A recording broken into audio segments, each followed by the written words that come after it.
तो भाई लोग कैसे हो। आज मैं आप लोग के सामने नागराज और सुपर कमांडो ध्रुव की वर्तमान का अगला भाग लेके आया हूँ। चलिए कहानी स्टार्ट करते हैं। लो, संघाई गैंग का चीफ कलेक्टर सिंह आ गया है। बता कितने में सौदा पटा 3 बब्बर शेरों का जुपिटर सर्कस के साथ। फुटी कौड़ी का भी नहीं बॉस। क्या उन्होंने तुझसे शेर छीन लिए? मुझसे छीन कर फॉरेस्ट डिपार्टमेंट के हवाले कर दिए बॉस। वे पहचान गए कि हमने उन शेरों को अवैध तरीके से पकड़ा था। उनकी ये हिम्मत। Chang, yes boss. Shanghai gang को अपना पहला शिकार मिल गया है, तैयारी करो। जुपिटर सर्कस से बदला लेने के लिए एक खतरनाक गैंग तैयार हो रहा था। जुपिटर सर्कस एक शहर की सीमा पर अपने खेमे गाड़ने में व्यस्त था। ध्रुव, ध्रुव, ध्रुव, ध्रुव। बाप रे, माँ बुला रही है। अब कहेगी 9 बज गए हैं, सो जा। पर मेरा अभी सोने का मन नहीं है, मुझे अभी और फोटो खींचनी है। मुझको छुपा लो जल्दी।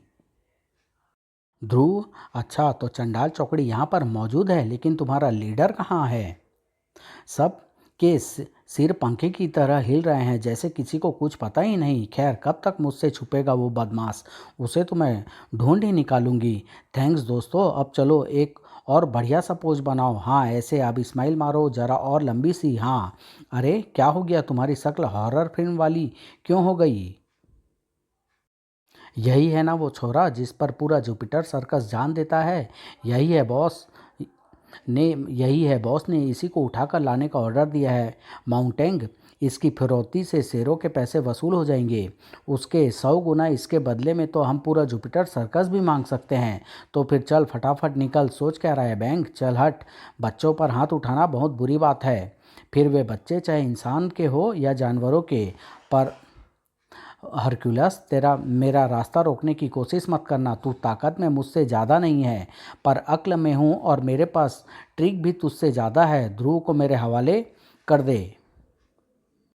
बैंग, बच्चे को लेकर बाहर भागो। मैं हरकुलस को चीर कर अभी आता हूँ। निशानेबाज रंजन, तुम्हारी खिदमत में। ध्रुव को नीचे उतारो। मेरे पास रिवॉल्वर है और तेरे पास चाकू। मुकाबला बराबर का नहीं है। सही कहा। रंजन के साथ मुकाबला करोगे तो मुकाबला बराबरी का कैसे होगा? अरे तूने चाकू कब चलाया? ध्रुव यहाँ से भागो। तेरी तो धाएं धाएं। कहीं पर किस्मत संघाई गैंग का साथ दे रही थी, तो कहीं पर ताकत माउंटेन से टकरा कर तो लोहा भी चूर चूर हो जाता है। फिर तेरी क्या औकात है हरकुलस? हरकुलस को वो ट्रिक पता है जो चट्टानों तक में छेद कर दे। तेरी कोई ट्रिक मुझ पर काम नहीं करेगी, क्योंकि मैं ये पहन कर आया हूँ, लोहे का कवच। ओह, हरकुलस चाचा मुसीबत में है। हमको उनकी मदद करनी होगी दोस्तों। हम क्या कर सकते हैं? सुनो, मेरे पास एक प्लान है। और फिर चीनी चीनी, मैं यहाँ हूँ। मैं अभी तुझे पकड़ता हूँ। अब ये जब तक लोहे की शर्ट नहीं उतारेगा तब तक ऊपर नहीं आ पाएगा, और शर्ट उतारेगा तो हरकुलस चाचा से कस कर पीटेगा। ये तो रंजन चाचा की आवाज़ है। रंजन रंजन चाचा को भी मदद चाहिए। आओ चलते हैं, पर पहले कैमरा तो उठा लूँ। यहाँ तो गोलियाँ चल रही है। खौं खौं खौं। सही कहा। गोलियाँ के सामने हम क्या कर सकते हैं? कुछ नहीं, बस दूर से एक दो फोटो। अरे हाँ, फोटो। बैंक की फ़ोटो खींच लेता हूँ। Bang bang, smile please. Ranjan चाचा, यही मौका है। ये फ्लैश मुझको कुछ नज़र नहीं आ रहा। अब रंजन के निशाने खाली जाने वाले नहीं थे। ट्विस्टर, अरे ये दोनों जुड़वा चीनी कलाबाज कहाँ से आ गए? तुम सब हार गए जुपिटर वालों, क्योंकि ट्विस्टर का रास्ता कोई भी दीवार नहीं रोक सकती। इनसे अच्छा कलाबाज तो दुनिया में आज तक पैदा ही नहीं हुआ। हुआ है कौन? ध्रुव का बाप श्याम।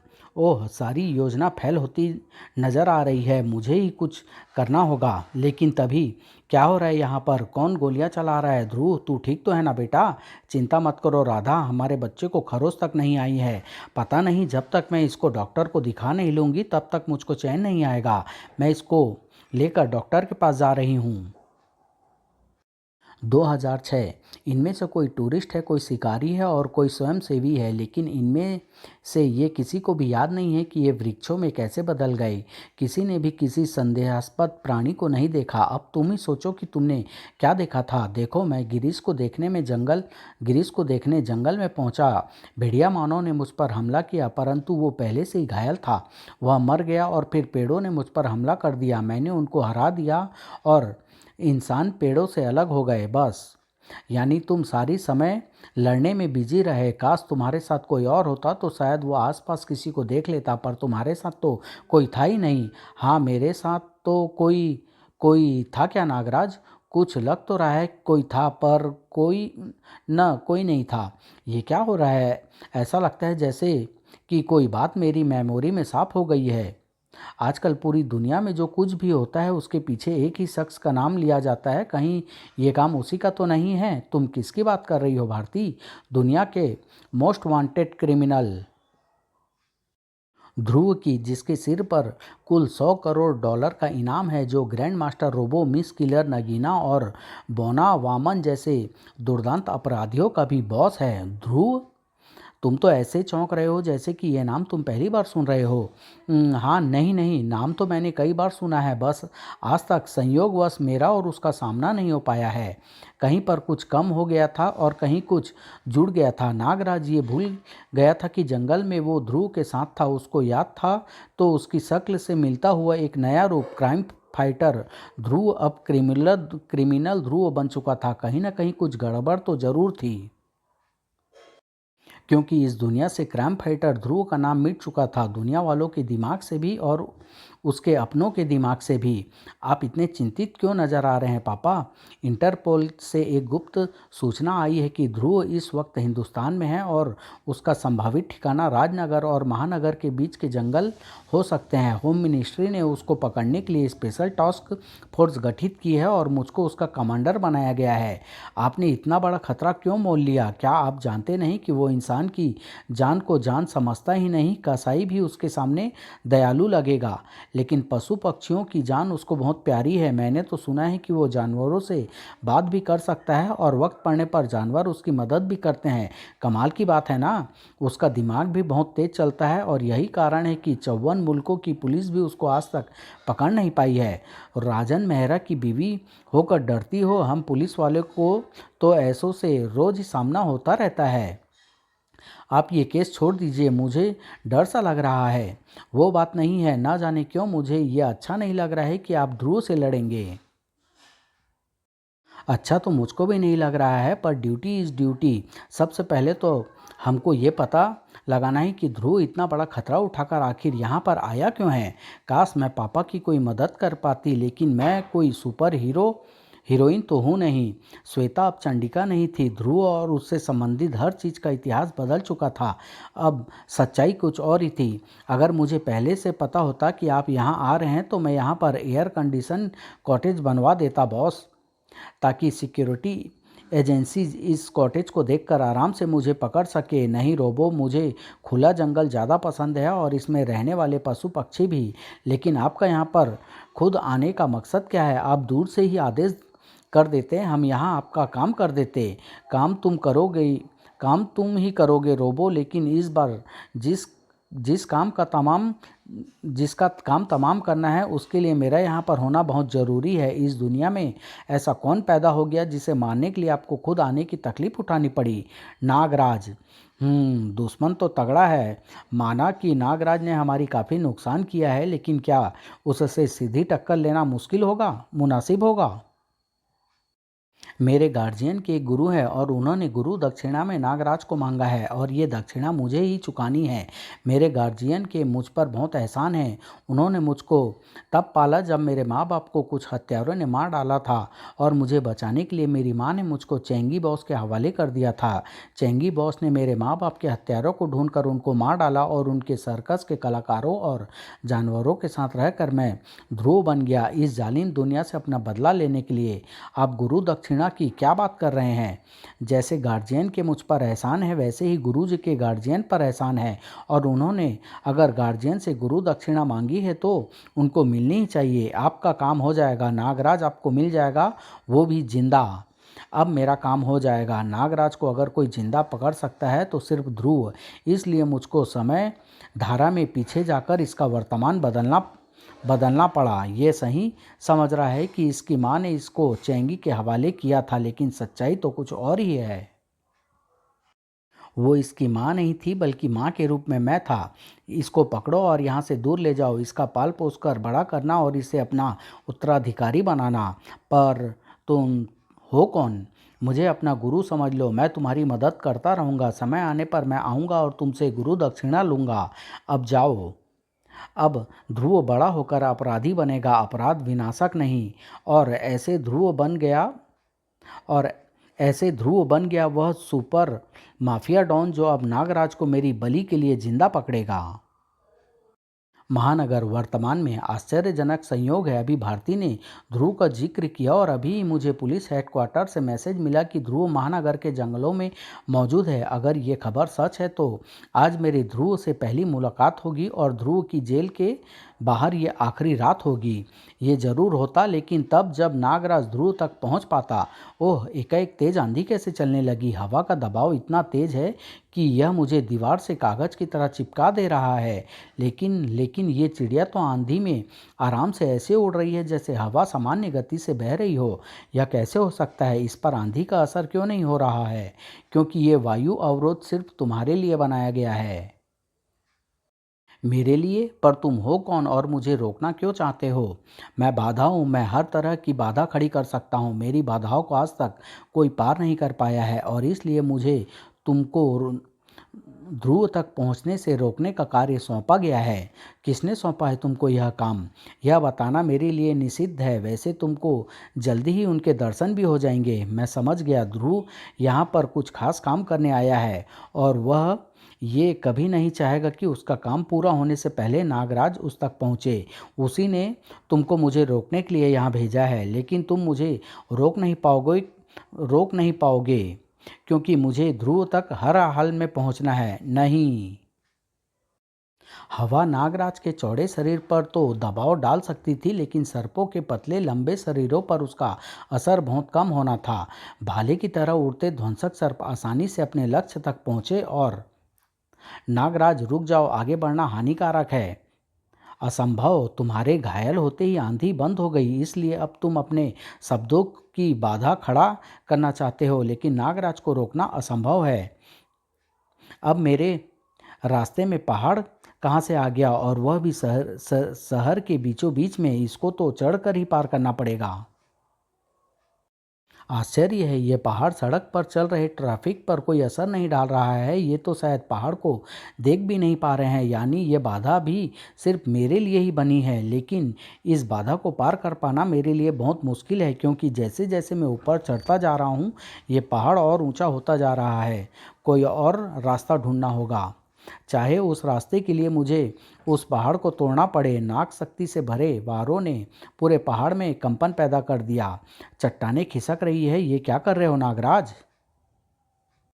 तुम्हारे तोड़ने से या चट्टान गिराने से ये बाधा दूर नहीं होगी। तुम इसको कभी पार नहीं कर पाओगे। एक पल के लिए बाधा की आंखें नागराज पर से हटी और अरे, नागराज कहाँ गया? अभी तो यहीं था। अब मैं नागराज के आगे पहुंचकर अग्नि बाधा खड़ी करूंगा। रुक जाओ नागराज। नागराज पर्वत के दूसरी तरफ निकल गया है और वह मेरी बाधा को पार कर गया है। पर कैसे? ये बाधा अब मेरे किसी काम की नहीं रही। पर्वत, बाधा, हट जा, रुक जाओ। क्या बात है भाई, मेरी शक्ल डरावनी है क्या? तुम तो कोई और हो। नागराज कहाँ गया है? नागराज यहाँ है। तुम्हारी बाधा सिर्फ मुझे रोक रही थी, इसलिए मैंने अपने सर्प नागू को अपने शरीर से निकालकर पर्वत के पार भेज दिया। तुमने नागू को देखा और धोखा खा गए। तुमने बाधा हटा ली और मैं यहाँ आ गया तुम्हारे पीछे। अब तुम और बाधाएं नहीं खड़े कर पाओगे, क्योंकि तुम नागराज की फुंकार बाधा को पार नहीं कर सकते। तुम जीत गए नागराज। अब इससे पहले कि ध्रुव को इसकी खबर लगे, हमको उस तक पहुंच जाना है। नहीं, रुक जाओ नागराज। मैं सही वक्त पर आ पहुंचा। मुझे पता तो था कि बाधा तुमसे जीत नहीं पाएगा, लेकिन मुझे यह उम्मीद नहीं थी कि वह तुम्हारे सामने इतनी देर भी टिक नहीं पाएगा। गुरु गोरखनाथ, आप यहाँ पर? प्रणाम स्वीकार करें गुरुदेव। मुझे कुछ आवश्यक कार्य पूरे करने थे, इसलिए मैंने बाधा को भेजा था ताकि वह तुमको रोक कर रख सके और तुम ध्रुव तक ना पहुँच पाओ। बाधा को आपने भेजा था, पर क्यों? आप ये क्यों नहीं चाहते कि मैं ध्रुव तक पहुँचूँ? क्योंकि जो मैं जानता हूँ वह तुम नहीं जानते नागराज। ध्रुव और तुम दोनों ही सिर्फ मोहरे हो। चाल तो कोई और चल रहा है। कौन गुरुदेव? काली शक्तियों का काली शक्तियों का महान ज्ञाता, मेरा युगों युगों का दुश्मन ततंत्रा। उसकी काली शक्तियों को मेरी श्वेत शक्तियाँ संतुलन में रखती है। अगर वह ध्रुव के जरिए तुम्हारी बलि चढ़ाने में सफल हो गया तो उसकी शक्तियाँ कई गुना बढ़ जाएगी और वह इतना शक्तिशाली हो जाएगा कि ब्रह्मर्षि विश्वामित्र की तरह एक नई सृष्टि की रचना कर सके। मेरी बलि पर अगर ऐसा है तो मुझे ध्रुव को काबू में करके ततंत्रा की योजना को विफल करना ही होगा। चाहे ऐसा करने के लिए मुझे ध्रुव की जान लेकर अपनी शपथ ही क्यों न तोड़नी पड़े। ऐसा करके तुम अपने सबसे प्यारे मित्र की जान ले लोगे और दुनिया को एक महान अपराध विनाशक से हाथ धोना पड़ेगा। ध्रुव मेरा सबसे प्यारा मित्र और वह अपराधी अपराध विनाशक भी है। यह आप क्या कह रहे हैं? क्या कह रहे हैं गुरुदेव? आज से कई वर्ष पहले भी मैंने तुम्हारे मस्तिष्क को नागमणि की कैद से आज़ाद कराया था। लगता है कि आज वह कार्य मुझे फिर दोबारा करना पड़ेगा। तुमको सत्य जानना ही होगा नागराज। गुरु गोरखनाथ की शक्तियाँ नागराज के मस्तिष्क से मिट चुकी यादों को फिर से जगाने लगी। ओह ओह, मुझे सब याद आ गया गुरुदेव। अब यही काम आपको ध्रुव के साथ भी करना होगा ताकि उसको भी अपना अतीत याद आ जाए। पर मेरे पास तो ततंत्रा की तरह अतीत में जाने की शक्ति नहीं है। उस पर मेरी कोई शक्ति काम नहीं करेगी क्योंकि उसका तो अतीत ही बदल चुका है। ध्रुव को ध्रुव बनाने के लिए उसका अतीत बदलना पड़ेगा। ध्रुव को अतीत में जाकर उसके अतीत के घटनाक्रम को बदलना होगा और यह काम सिर्फ तुम कर सकते हो। अतीत में जाने की शक्ति तो ततंत्रा के पास भी नहीं है। फिर ततंत्रा ने 1983 में संघाई गैंग की मदद कैसे की थी? उसके लिए ततंत्रा ने 1983 में मौजूद अपने ही रूप से संपर्क बनाया था और उसको यह कार्य करने का आदेश दिया था। 1983 में तो मैं भी मौजूद था। यानी ध्रुव को वापस जुपिटर सर्कस पहुंचाने के लिए मुझे अपने ही रूप से संपर्क करना होगा। हाँ नागराज, परंतु ये कार्य उतना आसान नहीं होगा क्योंकि 1983 में तुम प्रोफेसर नागमणि के अधीन थे और उसने तुम्हारे अंदर बुरी प्रवृत्तियों को जागृत करके रखा हुआ था और उस वक्त तुमको अपनी शक्तियों का न तो पूरा ज्ञान था और न ही अपनी नाग शक्तियों पर नियंत्रण था। हम पत, हम पता नहीं मैं अपने अतीत में जाकर अपने ही रूप से संपर्क कर भी पाऊंगा या नहीं। क्या आप तंत्रा का सामना करके उसको खत्म नहीं कर सकते गुरुदेव? ऐसा हो सकता तो मैं ऐसा बहुत पहले कर देता नागराज, परंतु अगर हम दोनों में सीधा टकराव हुआ तो इतनी ऊर्जा निकलेगी कि शायद पूरी सृष्टि खतरे में पड़ जाए। ठीक है गुरुदेव, मैं कोई एकांत स्थान तलाश कर ध्यान लगाता हूँ और अपने रूप से संपर्क बनाने की कोशिश करता हूँ। हमारा काम भी पूरा हुआ नागराज, हम चलते हैं। अब सृष्टि का भविष्य तुम्हारे हाथों में है। जल्दी ही नागराज ने एक शांत जगह की तलाश कर ली थी। इस वक्त इस कार डंप में कोई नहीं आएगा, लेकिन फिर भी तुम लोग चारों तरफ पहरे पर लग जाओ। अगर कोई गलती से यहाँ आ जाए तो उसको डरा कर वापस भेज दो, क्योंकि मैं अब पाताल ध्यान लगाने जा रहा हूँ और ये ध्यान अगर टूटा तो मैं सुप्तावस्था में चला जाऊँगा। अब जाओ, मुझे ध्रुव को कायाकल्प करना है। तुमने कुछ सुना? नागराज को भी डी बॉस के बारे में पता है और वह इसके खिलाफ कोई प्लान बना रहा है। अगर ये ध्यान में चला गया तो फिर इसकी जान को खतरा हो जाएगा और हमें इसको जिंदा पकड़ना है तो फिर हमको इसे समाधि लगाने से पहले ही पकड़ना होगा। कोई योजना है तुम्हारे पास? कई सारी है, लेकिन उन सब में जान का खतरा है। नागराज की जान या हमारी जान? हमारी जान। तो फिर तुम अपनी जान संभाल कर रखो। रोबो नागराज को उसकी जान के साथ अभी लेकर आता है। नागराज पाताल ध्यान में लीन होने ही वाला था। नागराज उठ और सामना कर मेरा, क्योंकि ग्रैंड मास्टर रोबो न तो किसी असावधान पर वार करता है और न ही किसी की पीठ पर।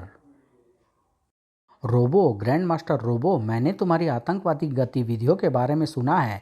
मैं जो भी करता हूँ डी बॉस के हुक्म पर करता हूँ और उनका हुक्म है कि नागराज को इनके दरबार में लेकर आया जाए। जिंदा जरूर चलूँगा और जिंदा ही चलूँगा, लेकिन अपनी मर्जी से, अपने वक्त पर और अकेला। तुम अपने घर जाओ और आज से तुम्हारे स्थायी घर का पता है जेल।